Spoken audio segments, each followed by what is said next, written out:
Konnichiwa minasan and welcome to Japandi Waterfall House, our abandoned Japanese house, abandoned for 15 years, and for the past 2 months we've been reviving it into a Japandi retreat. If you're new here, my name is Anton, and today I'll give you a full update of what 2 months trying to renovate and revive an old Japanese house looks like, right next to a waterfall. Come on!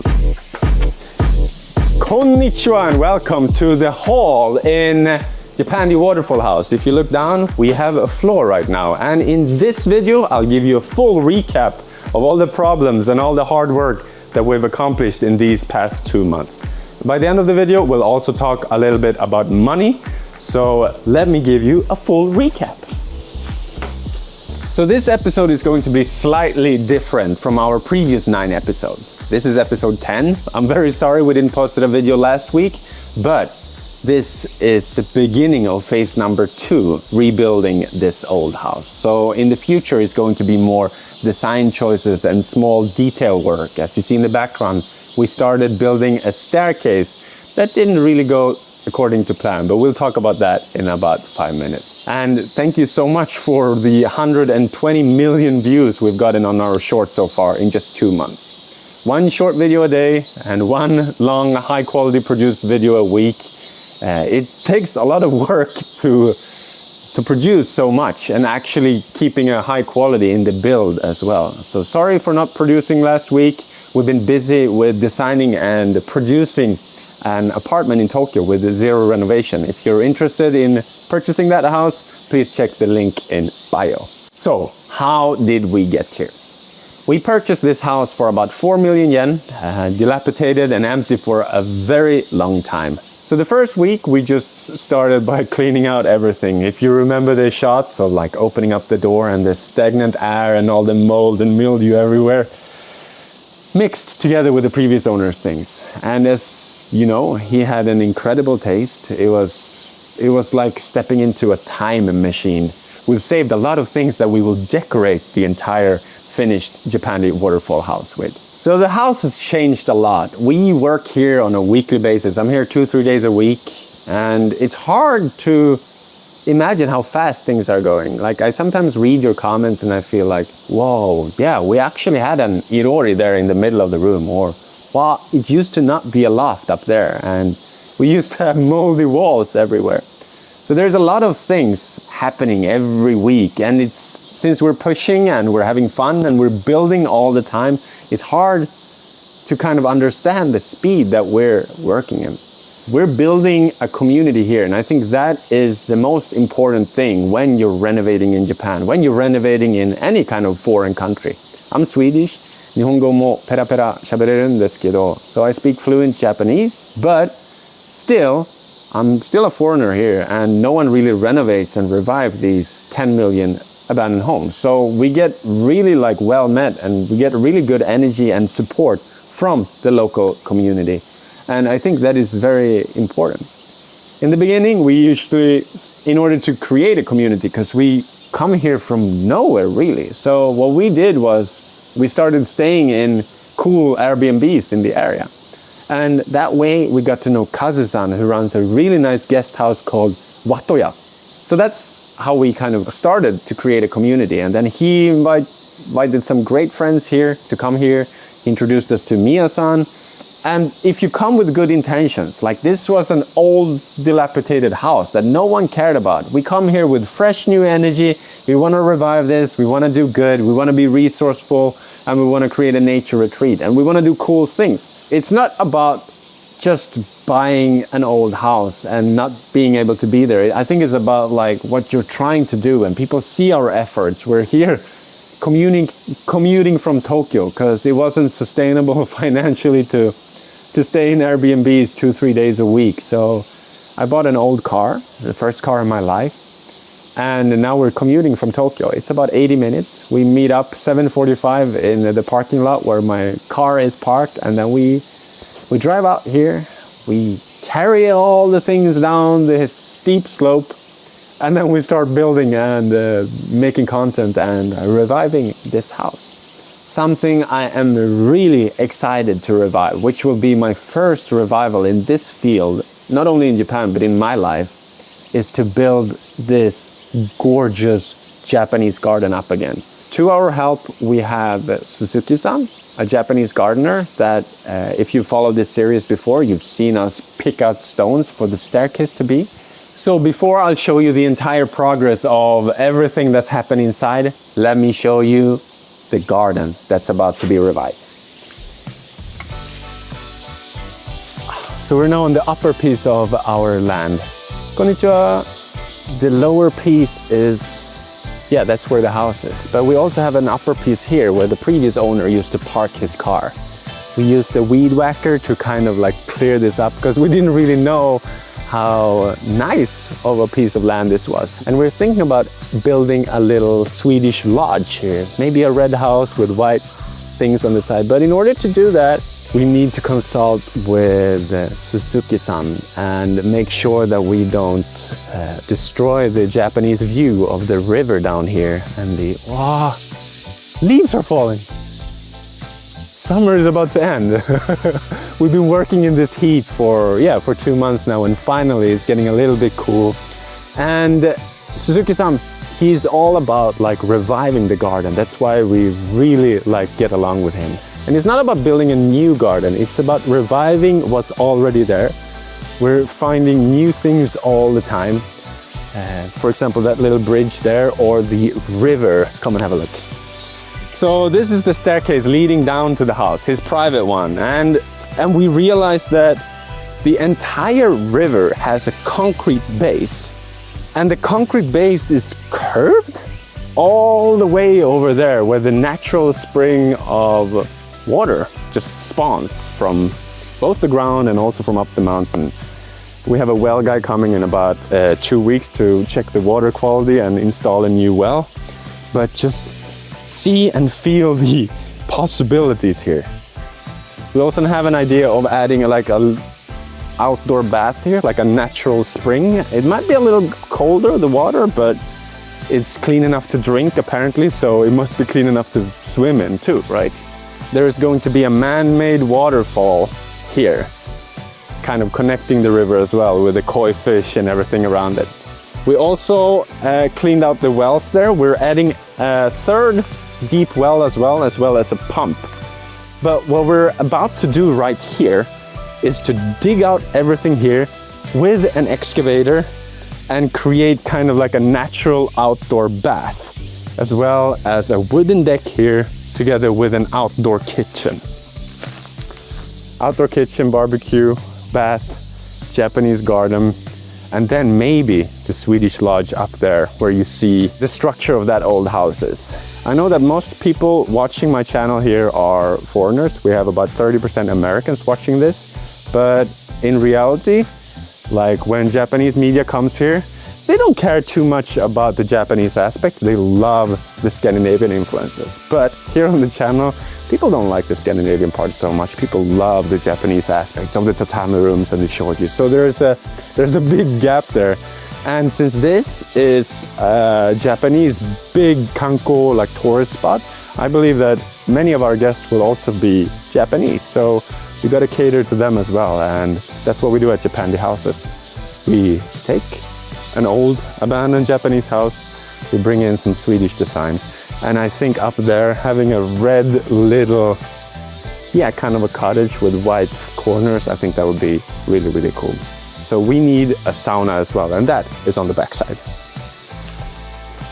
So initially, since that is the back door from the inside kitchen, we wanted to create a wooden deck coming all the way here with kind of an outdoor bath and then the sauna here somewhere, but it's too sunny.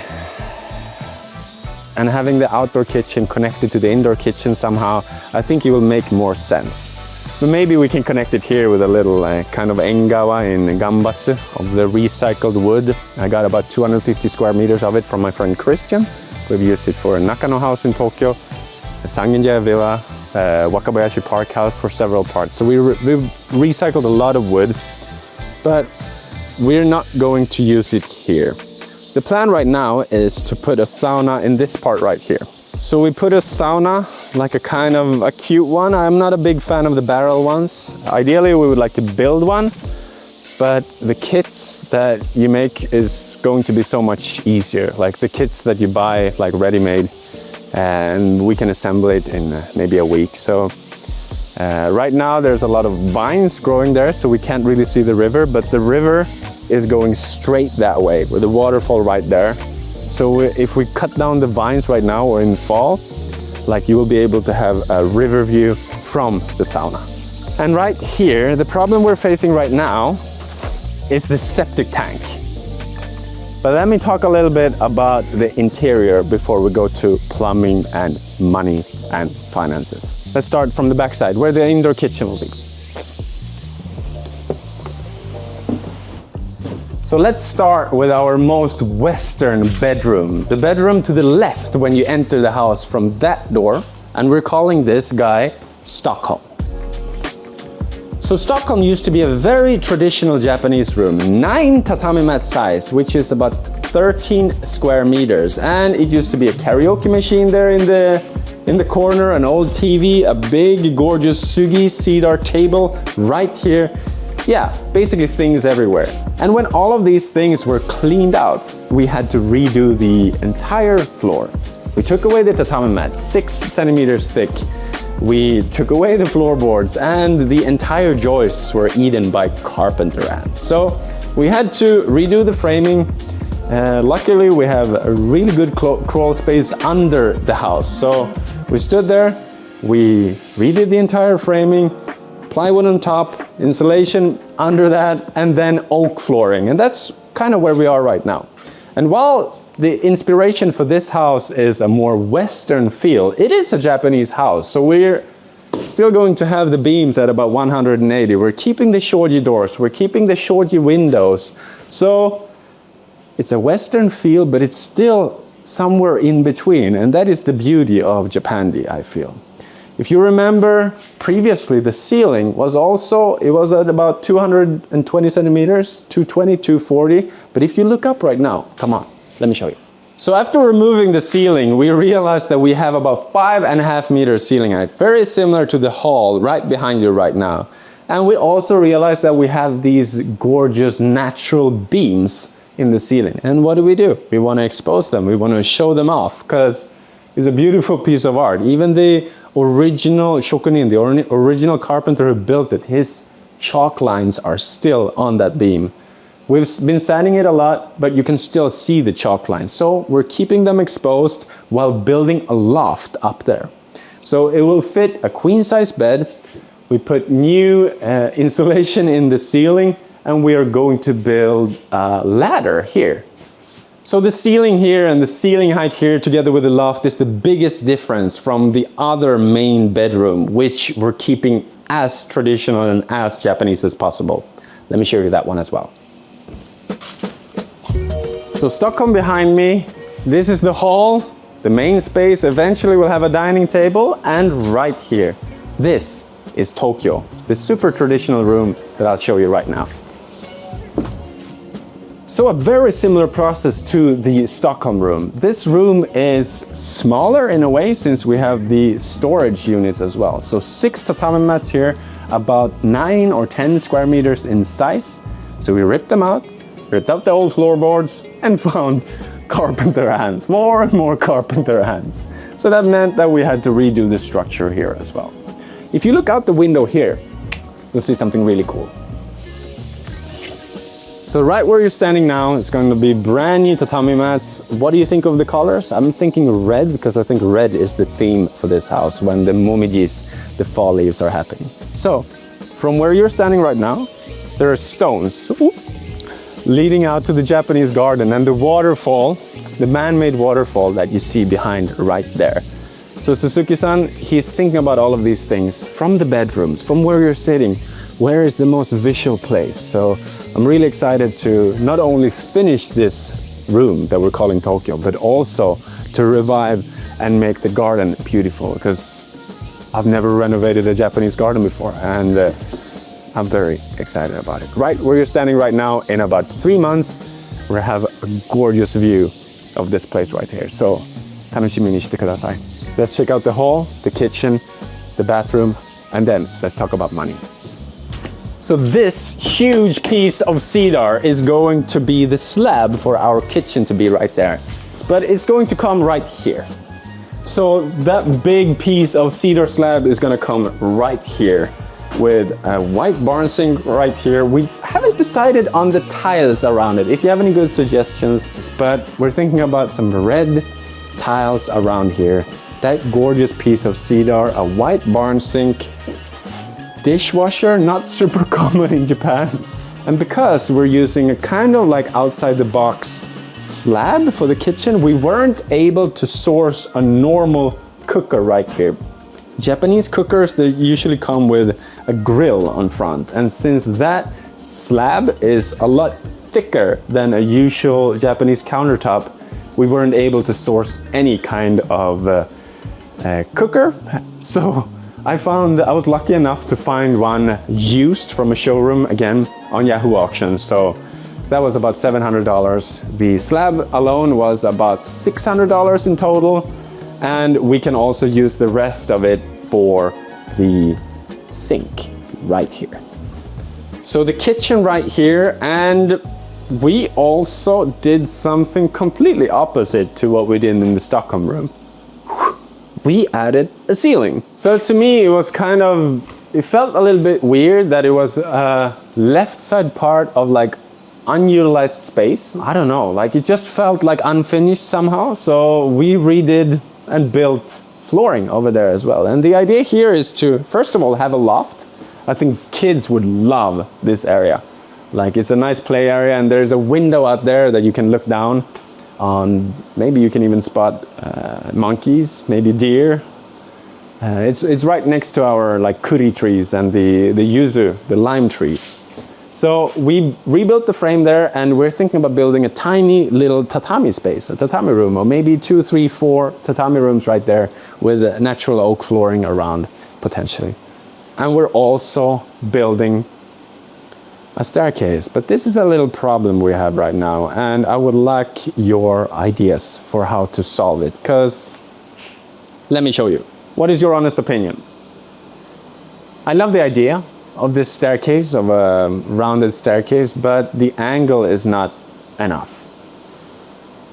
To get up there to the loft is about 3 meters, and having just a ladder is going to be really dangerous. I imagine this room to be a room for kids. Smaller kids are gonna love that room up there. So it needs to be something in between a ladder and a staircase, but this is just, it's too big. It doesn't fit the house. And the biggest problem we have right now is that the stone that we've already sourced together with Suzuki-san, that's going to be the first step of the staircase, is going to be, in the middle of the room. And we don't want it like that. We had a friend from America to come and help us build this, but somewhere communication got lost. I wasn't here for the last 2 days he was here. The first step was supposed to come right here, but with this staircase right now, it's gonna be in the middle of the room, and that's a huge game changer for me. So the first step needs to come here, and then we walk up. So this part needs to go, or needs to be redone. We could make a normal L size. Yeah, I was sleepless for the past few nights. Like this is really like a make it or break it moment, I think, and it's also one of the reasons. It is the reason why we didn't post a video last week, but that will be the next video. We will redo the staircase or part of it. So what do you think? We don't have a solution to this. The only thing I know is that I need the first step of the staircase to be here. The first step is going to be a nice stone, a bluish stone that we've already sourced with Suzuki-san, and then the staircase is going to start. So the angle is not really wrong, it's just that these steps are huge. We need somewhere in between a ladder and somewhere in between a staircase. But it's construction, it's building. You always go over time, you always go over budget. Let's move forward, new energy, stay positive, and let's talk about the hall, what we've done here before we'll go to the plumbing, the problems we have right there, and talk about money. So we're entering the house here, and you probably remember we had things everywhere. There were like a storage thing here, a big bench together with a irori in the middle. And I know you love it, we love it too, but maybe we'll be able to save it for the outdoor kitchen somehow. What you see behind us right here is the wall that we removed all the cedar cladding because we want to add tiles. This part of the house is facing the waterfall, and then we installed a huge mirror, and behind or around it we're going to use something like this. Let's talk more about it. So at Japandi Houses we mostly use green or white or very bright tiles. We visited the tile factory in Gifu with Morocco. I went to Denmark to talk about Japanese tiles. So we've sourced some cool tiles to use on this wall. And as you can tell, it's not green this time, it's not white this time, it's not cream this time. We have a lot of different styles. We could go for a really screamy red. We could go for an orange one. Or I believe that we should go for any of these three, really. I like something with a little bit of more structure. Adding something like this is going to make the room feel a little bit smaller, but since we have the mirror, still going to feel bigger. And I really like red, so I believe that we could use this one. It's very traditional and it kind of will feel older in a way. It is an older house, but we're reviving it into something more modern, but I still think that it will feel very classic. You could also use something like this. It almost has a bronze kind of hue to it. Or we could also use something like this. This feels maybe most Japandi to me because it's like matte somehow, and I think it's a cool color, but it doesn't have any structure to it. So right now I'm thinking about one of these two. What do you think? Big mirror, waterfall, a Japanese garden. I think someone or any of these two. But let me know in the comments what you think. So let's talk a little bit about the biggest problem, except the staircase that we have right now, and how we might be able to fix it. But in order to do that, let's check out the plumbing.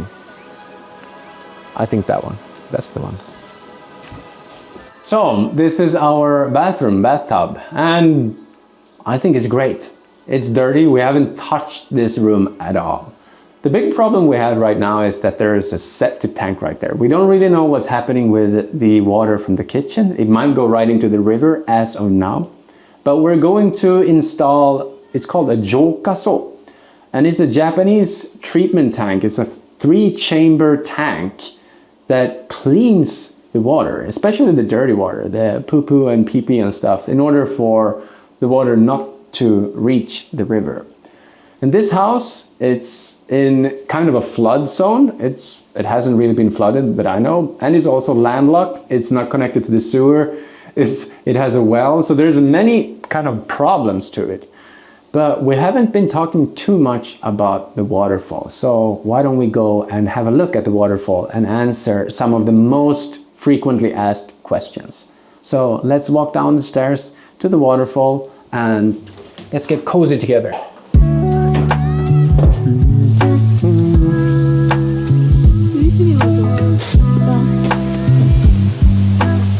Yeah, check the water and check the waterfall. This is what we have, just like, yeah, 50 meters away from the house.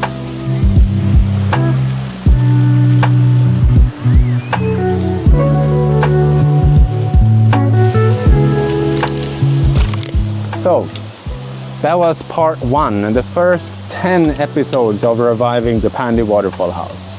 But before I'll talk a little bit about what we'll do in the future and how we'll move this project forward, let's talk a little bit about money. We purchased the house for about 4 million yen.